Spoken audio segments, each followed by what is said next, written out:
Ini adalah rahasia tengah malam. Beranikah kau mendengarnya?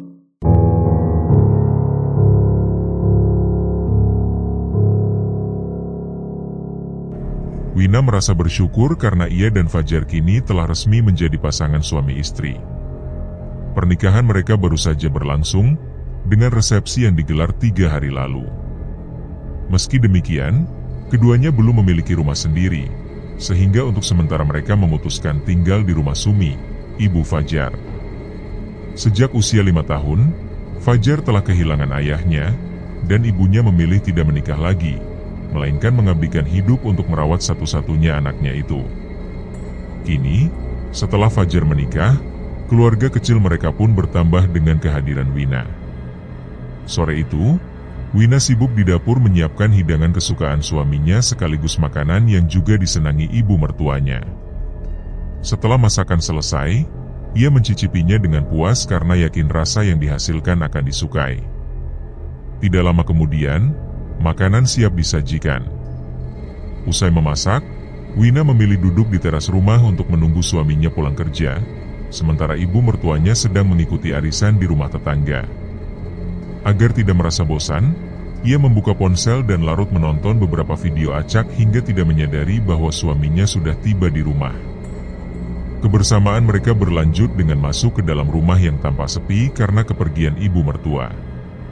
Fajar kemudian beristirahat, sementara Wina kembali ke dapur untuk membuatkan segelas teh bagi suaminya. Ketika ia sedang sibuk menyiapkan, tiba-tiba ibu mertuanya sudah berada di sampingnya tanpa suara, membuat Wina terkejut. Setelah bertegur sapa sebentar, ibu mertuanya memilih masuk ke kamar, sedangkan Wina membawa teh dan beberapa cemilan ke teras. Tidak lama, Fajar ikut bergabung, dan kemudian ibu mertuanya pun turut menemani. Ketiganya larut dalam obrolan ringan yang membuat suasana sore tampak begitu hangat. Waktu maghrib pun tiba. Ketiganya segera masuk ke dalam rumah. Wina dan Fajar bergegas ke masjid untuk menunaikan salat berjamaah, sementara ibu mertuanya mengatakan akan menyusul. Namun, hingga waktu salat dimulai dan selesai, Wina tidak mendapati ibu mertuanya datang, padahal jarak masjid dengan rumah tidaklah jauh. Perasaan heran muncul di benaknya, meskipun ia berusaha menyingkirkan keganjilan tersebut. Setelah salat, pasangan muda itu kembali ke rumah yang terasa sangat sunyi. Keduanya berganti pakaian, lalu menuju ruang makan untuk santap malam. Wina sedang menuangkan nasi ke piring suaminya ketika tiba-tiba ibu mertuanya muncul dari pintu belakang. Saat ditanya dari mana asalnya, sang ibu tampak gugup dengan jawaban yang tidak meyakinkan. Ia menyebut baru saja mengusir seekor kucing yang berusaha mencuri ikan dari lemari pendingin. Perkataan itu terasa janggal bagi Wina, meskipun akhirnya ia memilih berpura-pura percaya. Kecurigaan semakin muncul ketika ibu mertuanya mengatakan bahwa kucing tersebut tidak akan kembali lagi. Sekilas, seolah ada hal yang disembunyikan. Namun kemudian ia mengalihkan pembicaraan dan bergabung dengan mereka di meja makan. Fajar tetap memilih diam, membiarkan istrinya lebih dekat dengan sang ibu. Suasana makan malam berjalan tenang, meski Wina terus menyimpan tanda tanya dalam hati. Kejanggalan semakin terasa ketika ia hendak membersihkan piring ibu mertuanya, namun dicegah dengan alasan agar Wina hanya mengurus miliknya sendiri dan milik suaminya. Meskipun Wina tetap bersikeras ingin membantu, akhirnya ia menuruti permintaan tersebut.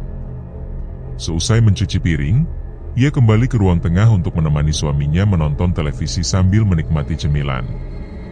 Sementara itu, tanpa diketahui siapapun, ibu mertuanya tampak menjilat piring bekas makanannya sendiri hingga bersih, kemudian meletakkannya di tempat terpisah agar tidak dipakai oleh anak maupun menantunya.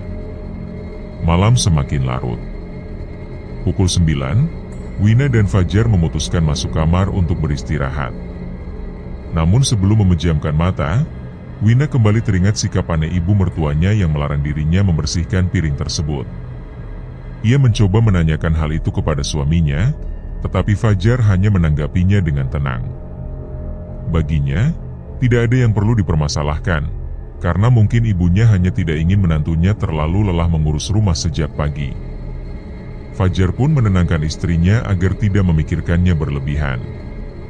Meski masih menyimpan rasa ganjil, Wina berusaha menuruti kata-kata suaminya. Ia memejamkan mata, berharap bisa terlelap, meski perasaan resah tetap menghantui pikirannya. Di sisi lain, Sumi terbaring di atas ranjangnya sambil menatap kosong ke arah langit-langit kamar. Perutnya terasa keroncongan, padahal beberapa jam sebelumnya ia telah makan malam bersama keluarga. Namun rasa lapar yang aneh itu terus saja datang menghantui. Matanya kemudian tertuju pada jam dinding yang menunjukkan pukul 12 tepat. Dengan tekad yang kuat, ia bangkit dari tempat tidur dan melangkah keluar secara diam-diam. Gerakannya perlahan, berhati-hati agar tidak menimbulkan suara, terutama saat melewati kamar menantunya. Setelah berhasil mencapai ruang makan, ia merasa lega. Ia membuka pintu lemari pendingin dan mengambil beberapa ekor ikan lele segar, lalu meletakkannya di dekat wastafel. Namun tanpa sengaja lengannya menyenggol sebuah baskom besi hingga jatuh dan menimbulkan suara nyaring yang memecah keheningan malam.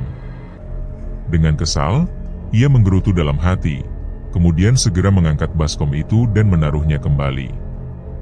Dalam keadaan ruang yang masih gelap, Sumi berjongkok di dekat lemari pendingin, tepat menghadap pintu belakang. Tanpa ragu, ia mulai melahap ikan-ikan mentah itu dengan lahap. Darah segar dari ikan mengalir di mulutnya, menetes dan menodai pakaiannya. Saat masih asyik dengan santapannya yang menjijikan, tiba-tiba cahaya lampu ruang makan menyala terang. Tubuhnya terhentak kaget ketika mendapati menantunya berdiri tak jauh darinya. Dengan tergesa, Sumi segera membereskan sisa ikan yang dimakannya. Ia mengusap mulut yang berlumuran darah menggunakan bajunya secara kasar, berusaha menyembunyikan apa yang baru saja dilakukannya. Namun aroma amis tetap menyengat, membuat menantunya menatap penuh curiga. Ia mencoba menutupi perbuatannya dengan alasan yang dibuat-buat, lalu buru-buru meninggalkan ruangan tersebut. Dalam hatinya, ia merasa kesal sekaligus cemas karena aksi rahasianya hampir terbongkar.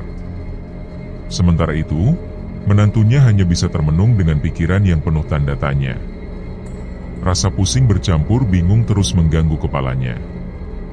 Ia tidak sengaja memergoki kebiasaan aneh ibu mertuanya, meski berusaha berpura-pura tidak tahu. Peristiwa malam itu terus membekas dalam benaknya, seakan menjadi potongan misteri yang sulit dicerna. Kebiasaan aneh itu bukan sesuatu yang baru. Sumi telah melakukannya sejak lama, tepat setelah 1 bulan kematian suaminya, ketika Fajar masih berusia 5 tahun. Sejak saat itu, ia mendalami ilmu hitam untuk memperoleh hidup abadi. Baginya, kehidupan kekal adalah jalan agar ia bisa terus mendampingi satu-satunya anak yang dimilikinya. Demi tujuan itu, ia rela menempuh berbagai ritual gelap. Mulai dari memakan ikan mentah, memakan janin, hingga menghisap darah manusia. Bahkan, setiap pekan ia harus mencari tumbal baru agar kekuatan ilmunya tidak memudar. Sejak peristiwa dirinya hampir tertangkap oleh menantu, Sumi mulai merasa canggung saat berhadapan dengan Wina. Ia kerap menghindar, meskipun sang menantu selalu berusaha menjalin kedekatan. Namun lambat laun, kecanggungan itu perlahan mencair, dan interaksi antara keduanya kembali tampak normal di mata orang lain. Keesokan harinya, menjelang sore, Sumi berjalan menyusuri jalanan desa. Tatapannya kemudian tertuju pada sekelompok pemuda yang tengah duduk nongkrong di jembatan. Pandangannya terpaku pada salah satu pemuda yang masih sangat muda. Dengan raut wajah memelas, ia menghampiri mereka dan memohon bantuan untuk diantarkan. Awalnya para pemuda itu menolak dengan berbagai alasan. Beberapa di antara mereka bahkan mempermainkan permintaannya. Namun akhirnya, dengan terpaksa, seorang pemuda bernama Rido setuju untuk mengantarkannya. Dengan wajah puas, Sumi menaiki motor Rido. Ia kemudian memberikan arahan menuju jalan yang semakin lama membawa mereka ke tengah hutan. Pepohonan yang menjulang tinggi mulai membuat suasana terasa mencekam. Rido baru menyadari ada yang tidak beres ketika semakin jauh dari pemukiman. Pada saat yang sama, penampilan Sumi tiba-tiba berubah. Perempuan tua renta yang semula duduk di boncengan kini menjelma menjadi gadis berusia 24 tahun dengan kecantikan yang ganjil. Kejutan itu membuat Rido menghentikan motornya dengan panik. Tatapannya penuh kebingungan karena tidak percaya dengan apa yang baru saja dilihatnya. Namun Sumi hanya menanggapinya dengan senyum menyeramkan, sebelum akhirnya penampilannya kembali berubah lebih mengerikan. Tubuh Rido merinding hebat, ia mencoba menyalakan motornya, tetapi mesin justru mati mendadak. Panik menguasai dirinya, membuatnya memilih berlari meninggalkan motor. Nafasnya terengah-engah ketika ia berhenti di bawah sebuah pohon besar untuk beristirahat. Namun tiba-tiba, sosok Sumi kembali muncul di hadapannya. Dengan tatapan tajam penuh ancaman, Sumi menuntut agar Rido menuruti keinginannya. Ketakutan memuncak, membuat Rido akhirnya menyerah demi menyelamatkan nyawanya. Seketika penampilan Sumi kembali menjadi seorang gadis muda yang menawan, namun dengan aura yang jauh lebih menakutkan. Dalam sekejap, ia merobek pakaian Rido dengan paksa, meninggalkan jejak di tubuh pemuda itu melalui jilatan dan gigitannya. Darah segar mengalir deras, membuat tubuh Rido semakin lemas.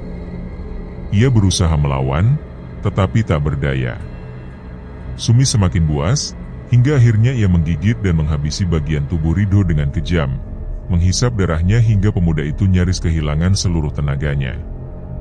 Sementara itu, di rumah, Wina dan Fajar merasa cemas. Sang ibu tidak kunjung pulang sejak sore, padahal sebelumnya hanya berpamitan untuk berjalan-jalan sebentar di sekitar desa.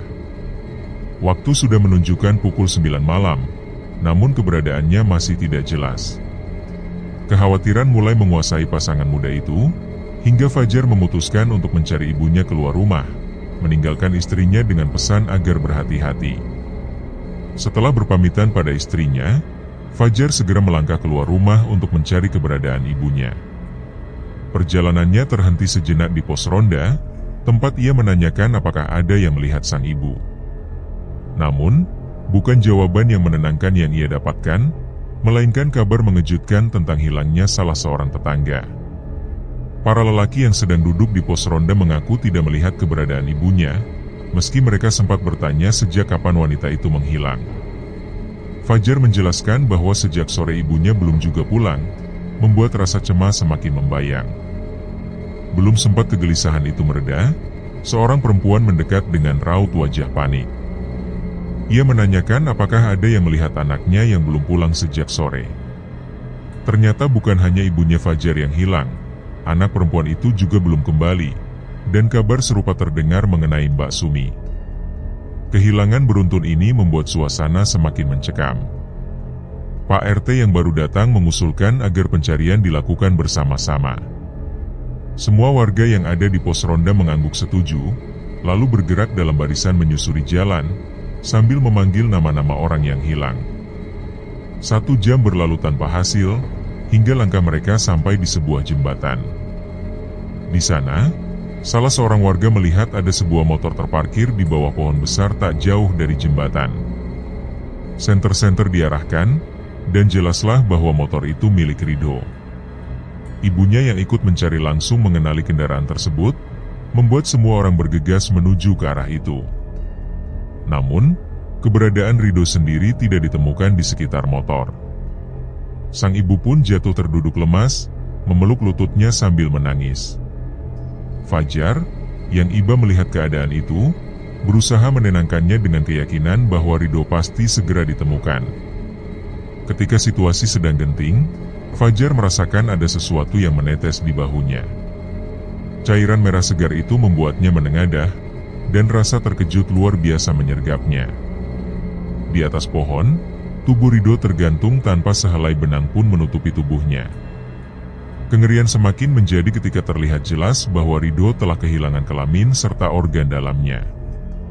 Semua yang hadir membeku dalam keterkejutan, sementara ibunya pingsan di samping Fajar. Beberapa warga segera menurunkan jasad Rido yang sudah membiru akibat kehilangan darah terlalu banyak. Setelah itu, Fajar memutuskan pulang. Rasa lega sempat hadir karena ibunya ternyata sudah kembali ke rumah. Namun, Ketenangan itu sirna begitu ia melihat istrinya dalam kondisi pucat pasi, tubuh gemetar, dan mata penuh ketakutan. Fajar hanya mampu menenangkan tanpa berani bertanya, khawatir pertanyaan justru memperburuk keadaan. Dalam pelukan sang suami, Wina akhirnya tertidur hingga pagi tiba. Keesokan harinya, desa Bumirejo digegerkan oleh kabar kematian Ridho. Berita itu menyebar cepat, bukan hanya karena kematiannya mendadak, melainkan juga karena cara kematiannya yang begitu mengenaskan. Dua teman dekat Ridho yang mendengar kabar itu diliputi rasa bersalah. Mereka ingin mengungkapkan tentang seseorang misterius yang ditemui Ridho kemarin sore, tetapi tak bisa menjelaskan karena tidak mengenalnya. Mereka hanyalah kawan sekolah Ridho yang bukan warga setempat. Di rumah, suasana tetap diliputi kegelisahan. Sumi berpamitan pergi tanpa jelas tujuannya, sementara Fajar tidak menanyakan apapun. Pada hari itu, Wina tidak sempat memasak, sehingga Fajar sendiri yang menyiapkan makanan sederhana berupa nasi goreng. Dengan penuh perhatian, ia membawakan sepiring nasi dan segelas air untuk istrinya yang masih terbaring. Namun, ketika mencoba membangunkan, tubuh Wina justru terasa panas luar biasa. Khawatir akan kondisi itu, Fajar berniat membawanya berobat. Wina dengan lemah memohon agar dirinya dibawa menemui ibunya. Mendengar rintihan itu, Fajar segera berkemas, memasukkan barang-barang penting, lalu membawa istrinya pergi menuju rumah orang tua Wina di kota. Perjalanan 1 jam terasa mendesak, tetapi beruntung mereka memiliki kendaraan sendiri, sehingga Wina tidak perlu bersusah payah. Setibanya di rumah orang tua Wina, Fajar langsung memanggil dari depan pintu. Ibunda Wina, Ida, menyambut dengan terkejut melihat putrinya dalam keadaan pucat. Dengan sigap, ia menyiapkan air hangat untuk mengompres, sementara tangannya yang lain segera menelpon anak sulungnya, Fadil. Kebetulan jam dinas Fadil telah selesai, sehingga ia dapat segera pulang. Sebagai seorang dokter, Fadil melajukan mobil dengan kecepatan tinggi karena cemas pada adiknya. Namun, saat hendak memasuki rumah, ia merasakan hawa aneh yang tak biasa, seolah ada energi gelap yang menyelimuti. Kekhawatiran semakin memuncak ketika melihat tubuh Wina yang kian panas meski sudah dikompres. Pemeriksaan medis tak memberikan jawaban, membuat Fadil menyadari bahwa gangguan yang menimpa adiknya berasal dari sesuatu yang tak kasat mata. Ia melepas seragam dinas, duduk bersila di samping Wina, lalu membacakan ayat-ayat suci Al-Quran. Tubuh Wina langsung bereaksi dahsyat, matanya melotot hingga urat-urat terlihat jelas. Ida mengajak Fajar mengambil air wudhu, lalu mereka ikut membacakan doa bersama. Proses itu berlangsung lama, hingga akhirnya Wina memuntahkan isi perutnya berkali-kali sampai tubuhnya terasa lemah. Namun setelah itu, panasnya mereda dan tubuhnya berangsur pulih. Ketika keadaan mulai tenang, Fadil bertanya kepada adiknya mengenai apa yang dilihatnya. Wina menatap penuh ketakutan, membuat sang kakak berusaha menenangkan dengan janji bahwa ia akan melindungi selama masih bernapas. Kilas balik terungkap, saat Fajar meninggalkan rumah pada malam sebelumnya, tidak lama kemudian ibu mertuanya pulang. Wina yang saat itu berada di kamar sempat keluar untuk memastikan, namun meski merasa yakin bahwa ibunya sudah tiba, tak ada jawaban sedikit pun terdengar dari dalam rumah. Wina baru saja hendak kembali ke kamarnya ketika telinganya menangkap suara dentingan sendok dan garpu dari arah ruang makan. Karena sifatnya yang selalu diliputi rasa penasaran, ia memutuskan untuk memastikan apa yang sebenarnya terjadi di sana. Saat kakinya menapak ke ruang makan, suasana ruangan itu tampak gelap gulita. Dengan hati-hati ia menyalakan lampu, hingga cahaya terang memenuhi ruangan. Pandangannya langsung tertuju pada sosok ibu mertuanya, Sumi, yang sedang berjongkok di depan pintu belakang. Begitu perempuan tua itu menoleh, Wina hampir tak mampu menahan rasa mual. Mulut Sumi berlumuran darah, dan dari sela bibirnya menjuntai usus yang mengerikan. Perut Wina terasa bergolak melihat pemandangan itu. Ia tercekat, tak percaya pada apa yang baru saja disaksikannya. Ibu mertuanya tengah melahap organ dalam manusia. Meski rasa takut mengguncang dirinya, Wina berusaha menghentikan perbuatan itu. Dengan tubuh yang gemetar, ia memberanikan diri untuk mendekat, mencoba mengingatkan dan menasihati bahwa apa yang dilakukan Sumi adalah sebuah kesalahan besar, sementara masih banyak makanan halal yang layak dikonsumsi. Namun tatapan tajam mata merah Sumi memancarkan amarah. Perempuan itu menegaskan agar Wina tidak mencampuri urusannya. Ancaman yang terucap membuat langkah Wina terhenti dan ia mundur dengan ketakutan. Ketika Wina hendak berbalik meninggalkan ruangan, tiba-tiba Sumi sudah berdiri di hadapannya. Dengan cengkeraman kuat di pergelangan tangan, ia memperingatkan bahwa nyawa Wina akan terancam bila berani ikut campur lagi. Ia menekankan bahwa menantunya hanyalah seorang penumpang di rumah itu. Tubuh Wina bergetar hebat, rasa takut menguasainya sepenuhnya. Ia pun berlari terbirit-birit menuju kamar, langsung memanjat ranjang, menutup mata, dan berharap suaminya segera pulang. Malam itu sunyi seolah tanpa kehidupan, hanya dentang jam dinding yang terdengar. Pikiran Wina tak bisa berhenti membayangkan ancaman dan perbuatan mengerikan ibu mertuanya. Ia berusaha memejamkan mata, namun kegelisahan tak membiarkannya terlelap. Dalam samar, ia merasakan kehadiran seseorang di balik pintu yang seakan tengah mengawasinya. Saat ia membuka mata lebar-lebar, tak ada seorang pun di sana. Ia mencoba kembali tidur, tetapi tiba-tiba selimutnya seperti ditarik oleh sesuatu. Ia berusaha menarik kembali, namun kejadian itu berulang-ulang hingga membuatnya geram. Saat kembali membuka mata, Wina terperangah ngeri. Tepat di hadapannya berdiri sosok berambut panjang, wajahnya penuh luka dengan darah yang terus menetes, sementara bola matanya berwarna putih polos tanpa kehidupan. Sosok itu tertawa dengan suara menggelegar yang membuat nyali Wina runtuh seketika. Ia terlonjak, turun dari ranjang, dan meringkuk di sudut kamar sambil memeluk lutut. Tubuhnya menggigil hebat, sambil berusaha memejamkan mata, menanti suaminya pulang. Waktu terasa begitu lambat. Aroma anyir yang menusuk bercampur dengan wangi melati semakin menyesakan. Di dalam hatinya, Wina terus melafalkan ayat-ayat suci demi mencari perlindungan. Beberapa saat kemudian, suaminya akhirnya pulang dan segera menenangkannya. Meski sosok itu masih berdiri di balik pintu dengan tatapan penuh dendam, setidaknya kehadiran sang suami membuat Wina sedikit merasa aman. Kisah kembali pada masa kini, saat Fadil dan ibunya menghela napas panjang mendengarkan cerita itu. Mereka tak menyangka bahwa ibu mertua Wina ternyata menguasai ilmu hitam. Dari kisah yang dipaparkan, Fadil mulai memahami jenis ilmu apa yang diamalkan Sumi. Sementara itu, Fajar, suami Wina, justru tak bisa menerima kenyataan. Ia menggeleng-gelengkan kepala, tubuhnya lemas, dan akhirnya terduduk di sofa dengan perasaan kacau. Wajahnya menyiratkan kebingungan antara percaya dan menolak kebenaran itu. Wina pun tampak ketakutan setelah menceritakan semuanya di hadapan keluarga. Suaminya yang ikut mendengar hanya bisa terdiam dengan rasa tak percaya. Ida, salah satu anggota keluarga, berusaha menenangkan Fajar yang tampak syok berat. Fadil kemudian memberi saran agar Fajar pulang lebih dulu supaya Sumi tidak menaruh curiga.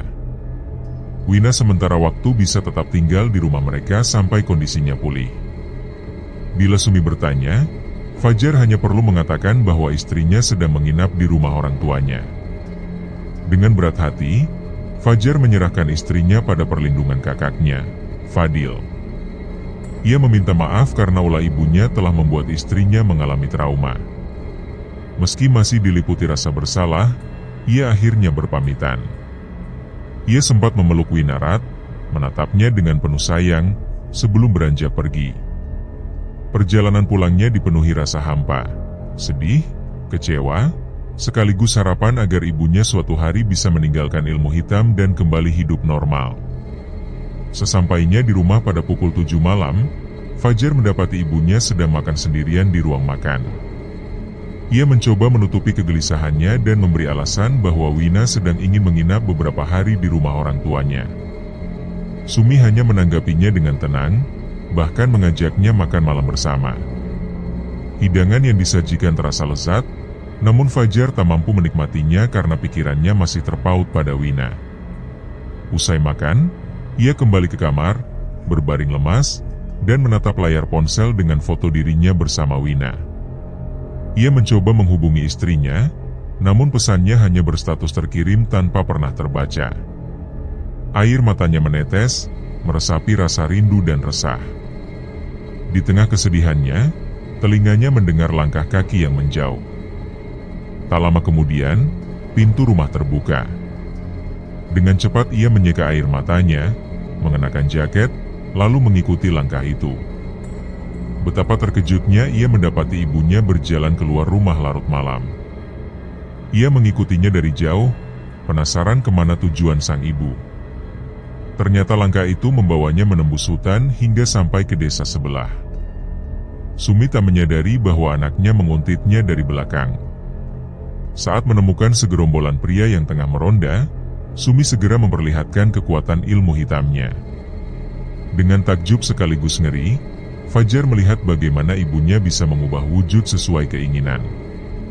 Salah seorang pria akhirnya terjerat dalam pengaruh ilmu Sumi, membawanya dengan sepeda motor menuju hutan yang semakin dalam. Fajar bersembunyi di balik pepohonan, mengawasi dengan jantung berdegup kencang. Saat kendaraan itu berhenti di tanah lapang tengah hutan, pria itu mulai curiga. Ia mempertanyakan alasan Sumi membawa mereka ke tempat itu. Namun Sumi hanya menanggapi dengan senyum mengerikan, sebelum akhirnya memperlihatkan wujud aslinya yang mengerikan. Tawa bergema dari mulut Sumi, membuat bulu kuduk berdiri. Tanpa banyak waktu, ia mencengkeram leher salah satu pria dengan kuku tajam, dan seketika suara retakan tulang terdengar begitu jelas. Darah menyembur ke segala arah. Fajar yang menyaksikan kejadian itu secara langsung hampir muntah, berusaha menahan isi perutnya agar tidak keluar. Tubuhnya menggigil, menyadari kengerian yang nyata dari ibu kandungnya sendiri. Setelah merasa mangsanya benar-benar tak bernyawa, Sumi merobek perut korban dengan kejam. Dari sana ia mengambil organ dalam sekaligus alat kelamin pria itu. Sebelum melahap bagian tubuh tersebut, ia lebih dulu menghisap darah segar yang masih mengalir. Kepuasan mengalir di wajahnya ketika dahaganya terpuaskan. Setelah itu, ia melanjutkan dengan menyantap organ vital dan bagian dalam tubuh tersebut. Proses itu berlangsung lama, dan sebelum setiap suapan, ia selalu melafalkan sebuah mantra aneh yang tak pernah dimengerti oleh Fajar. Fajar yang menyaksikan kejadian itu merasakan kengerian yang amat dalam. Ia tidak sanggup lagi menahan pandangan terhadap ibunya. Dengan langkah gontai, ia memutuskan untuk pulang sebelum Sumi tiba di rumah.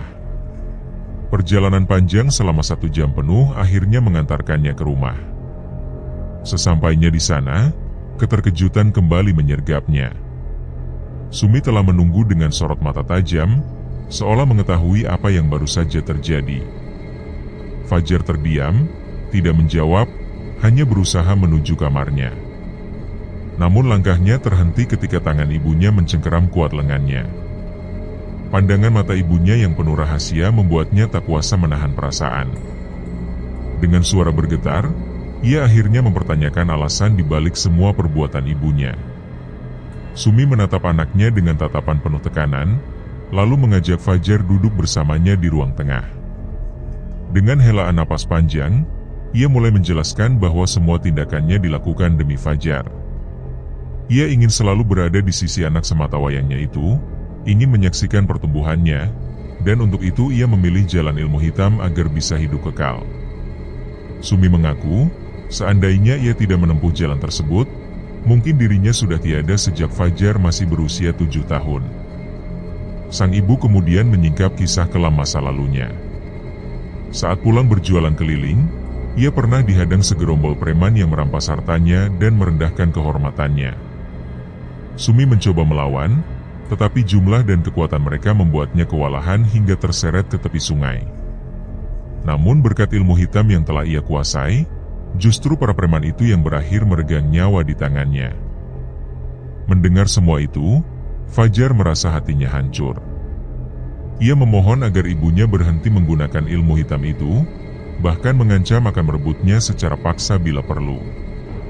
Namun Sumi hanya menanggapi ancaman itu dengan tawa sinis. Ia menganggap anak kecil sepertinya tak mungkin melawannya. Baginya, ilmu tersebut sudah menjadi bagian dari dirinya, dan tak akan pernah ia lepaskan. Dengan langkah ringan namun penuh kesombongan, Sumi meninggalkan Fajar sendirian, sementara Fajar bertekad bahwa semua ini harus segera diakhiri. Keesokan harinya, Fajar melangkah ke rumah orang tua Wina tanpa sempat sarapan, hanya untuk menghindari ibunya. Setibanya di sana, ia mendapati rumah itu dipenuhi kerumunan orang. Rupanya Wina sejak malam sebelumnya terus diganggu oleh Sumi hingga mengalami kejang-kejang. Doa-doa terus dipanjatkan untuk keselamatan Wina, dan beruntung nyawanya berhasil diselamatkan. Dengan tubuh lemah, Wina sempat membuka mata, menatap suaminya dengan penuh sayu, lalu berbisik agar Fajar segera menyadarkan ibunya sebelum terlambat. Setelah itu, tubuhnya kembali terkulai tak sadarkan diri. Kepanikan sempat melanda keluarga, tetapi akhirnya mereka bisa bernapas lega ketika sadar bahwa Wina hanya pingsan akibat kehabisan tenaga. Malam harinya, Fadil dan Fajar mempersiapkan diri untuk menghadapi Sumi. Ida tetap berada di sisi Wina yang masih terbaring lemah.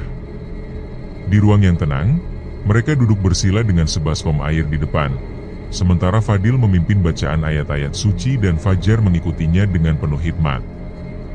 Di hutan yang gelap, Sumi tiba-tiba merasakan panas luar biasa menjalar ke seluruh tubuhnya. Mantra-mantra ia bacakan berulang kali, tetapi tidak ada satupun yang mampu meredakan rasa terbakar itu. Tubuhnya kian melemah, hingga ia berlari ke sebuah sungai berbatu untuk mencari kekuatan. Di atas batu besar, ia terus berusaha melawan dengan bacaan mantra, namun tubuhnya berkali-kali terpental tak kuasa menahan serangan gaib. Ia bahkan mencoba memanggil sekutu gaibnya, tetapi tak satupun yang datang karena energi yang mengikat dirinya sudah terlalu kuat. Ketakutan merayapi pikirannya. Ia berteriak menolak kematian, tetapi takdir berkata lain. Niat Fadil sebenarnya hanya untuk melunturkan ilmu hitamnya, namun karena ilmu itu telah menyatu dengan jiwanya, tubuh Sumi ikut terseret dalam kehancuran. Tubuhnya terhempas keras ke bebatuan, lalu api gaib membakar habis raganya hingga tak bersisa, hanya meninggalkan abu yang kemudian hanyut terbawa arus sungai. Fadil menutup bacaannya dengan ucapan syukur. Ia dan Fajar saling berpandangan, lalu tersenyum haru meski kesedihan jelas tergambar di mata Fajar. Pemuda itu merintih dalam dekapan kakaknya, meratapi kepergian ibunya yang kini benar-benar tiada. Fadil berusaha menenangkan adiknya, mengajaknya untuk ikhlas melepaskan agar arwah sang ibu bisa beristirahat dengan tenang. Tangis Fajar pecah semakin deras ketika dalam baskom air ia diperlihatkan bagaimana ibunya menderita di akhir hidupnya. Ibu satu-satunya yang ia miliki kini telah pergi selamanya. Untungnya, keluarga Wina menyambutnya dengan kasih sayang tulus, membuat Fajar tidak sepenuhnya merasa kehilangan. Setelah Sumi lenyap, Wina perlahan siuman dengan tubuh yang kembali segar. Dengan langkah lemah, ia meminta diantar ke ruangan tempat Fadil dan Fajar berada. Saat melihat suaminya, ia langsung memeluknya dengan erat. Fajar membalas pelukan itu, meneteskan air mata, dan memohon agar istrinya selalu berada di sisinya. Wina mengangguk penuh ketulusan, berjanji untuk tidak meninggalkannya, bahkan mengusulkan agar mereka menetap bersama keluarga demi ketenangan. Pemandangan penuh haru itu membuat Fadil dan Ida ikut menitikkan air mata. Setelah keadaan kembali tenang, mereka masing-masing menuju kamar. Fadil, yang menyaksikan kebahagiaan adiknya, hanya bisa tersenyum getir. Sambil menatap foto tunangannya, Salma, ia berbisik lirih bahwa kerinduan kepada sosok yang telah tiada itu masih begitu kuat di hatinya.